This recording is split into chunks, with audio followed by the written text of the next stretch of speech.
Yo, what's going on, guys? Welcome back to a brand new video on the channel. Inside of today's video, we're back with some Squad Busters content. So I know it's been a while, but the game hasn't really felt so fresh. But today's video is all about the Squad Busters update. So I'm watching this for the very first time. Thankfully, Squad Busters sent this out a little bit early for creators to react to it live. So we're just going to go dive into it. And hopefully there's a lot of features that need fixing or at least removing. Welcome to a new squad update, So or squad update for sure. This time, we're not only adding new characters and features, but we're also saying goodbye to a few things. The battle bag is gone, along with keys and rerolls. Normal keys can still spawn in matches, but will no longer appear in the shop or as rewards. Although rerolls are removed, we are keeping the refresh option, which will be free and available to everyone 3 times per match. Megas will also disappear as consumables and will become skins. For every mega you unlock before the update, you'll receive the corresponding skin for free. You will also receive additional compensation based on the amount of keys, rerolls, and megas you had. We are keeping lucky finds in battle, which will now give a fused character instead. With megas gone, the mega start mod has been removed. And we're also removing baby battle by popular request. Chest doublers will stay, but won't be time-based anymore. Beautiful. Now, let's talk about the new stuff.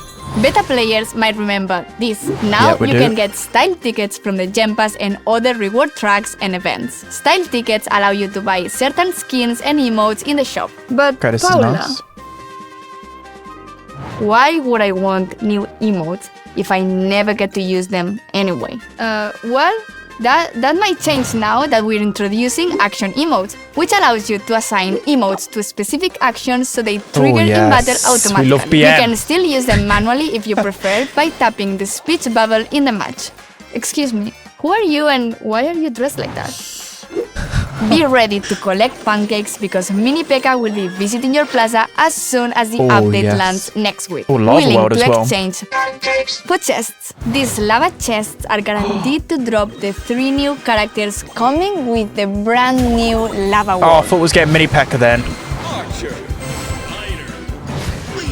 The world event will be easier to complete this time, so be sure not to miss the chance to get the 3 characters for free. As you can see, Lava World comes packed with tons of familiar monsters to fight, more than any world so far, and has a new burning environment with a special volcano gem mine. It also brings the following 3 new mods.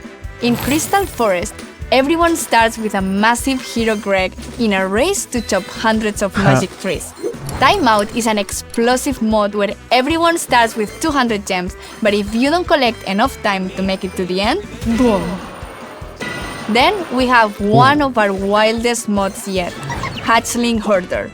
Capture and protect adorable giant hatchlings that follow wherever you go. Watch your tail, because the more you get, the easier they become to steal. The Lava World event will be available starting on update day and for a week. The 3 new mods will be in rotation for everyone while the event is active. And once the event ends, Lava World will be placed at the end of Squad Journey. If you're currently in Squad League, you will automatically get to Lava World after the event, and will receive style tickets after the trophy reset.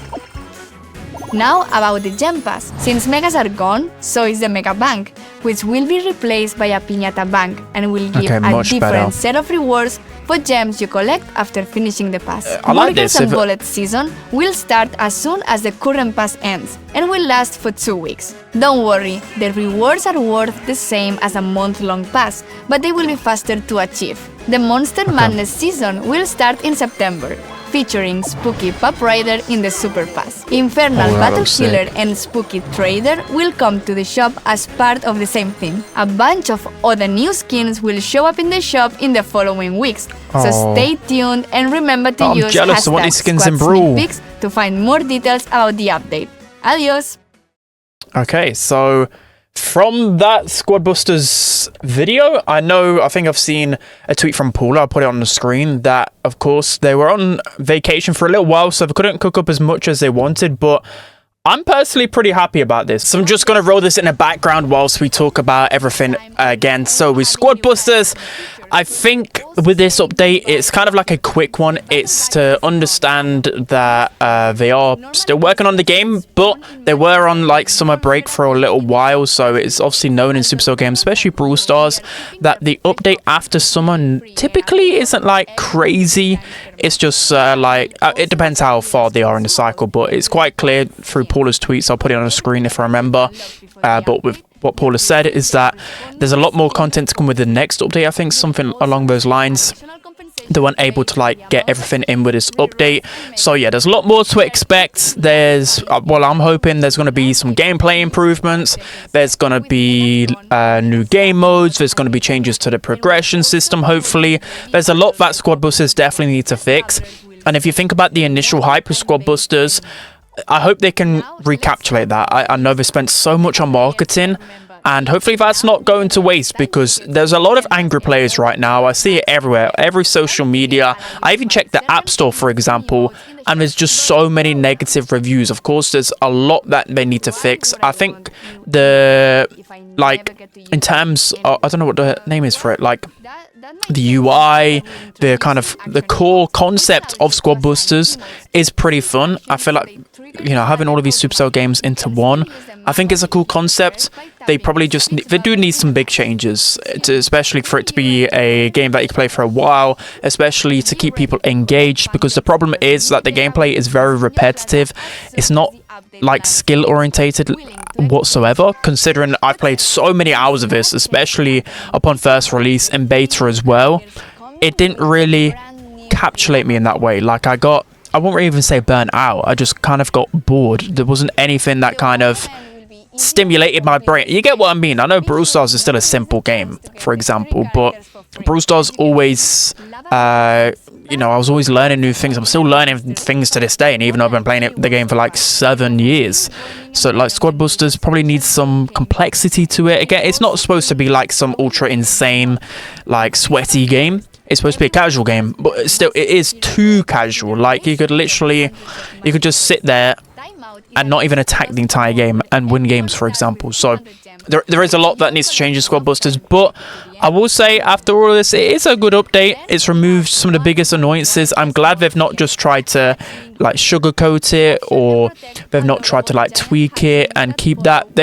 I think that it was pretty clear, right, that people were not happy with the keys and not happy with the mega units, and I'm just glad they removed them. At least they keep the skins and everything else. It's a great change. I was literally thinking in the background, they've literally got mega unit plushies. What are they going to do with that now they're removed? But now we know that their skins, at least that's a cool way to remember them. But that was very short-lived if I have to say. They're probably looking at ways they could like monetize things, but monetizing, having like consumables in battle was never ever the way to go. That it was just a really bad mistake on their part. But again, I'm glad they've fixed that. Pretty much one of the first updates after global launch, and hopefully we can recapitulate the hype that it had in the early days, because like I said, in Brawl Stars, it took Brawl Stars a couple of years. They literally had to flip the screen in terms of gameplay. It was literally played like this, and then they flipped it like this, if you guys didn't know, which is just like crazy. 3D environments, like Brawl Stars didn't even have 3D environment. It didn't have so many features upon global launch. But Squad Busters, it feels like a good game. I think they definitely need to fix some like core gameplay gripes, but I'm happy with the direction they're going, and I think it's a very big year for Squad Busters. It can't be make or break for the game, because the gaming market is brutal, to be honest. It's just so much competition that they need to get things right pretty quickly, but they do have some time to work with, and hopefully, I'm excited for the future. Also, I wouldn't have even made a Squad Busters channel, for example. So yeah, that's going to be it for today's video, guys. I hope you enjoyed it. Let me know what you think of the update in the comment section below. Make sure to subscribe for future sneak peeks as well. We'll be covering them on the channel, and I'll see you guys next time.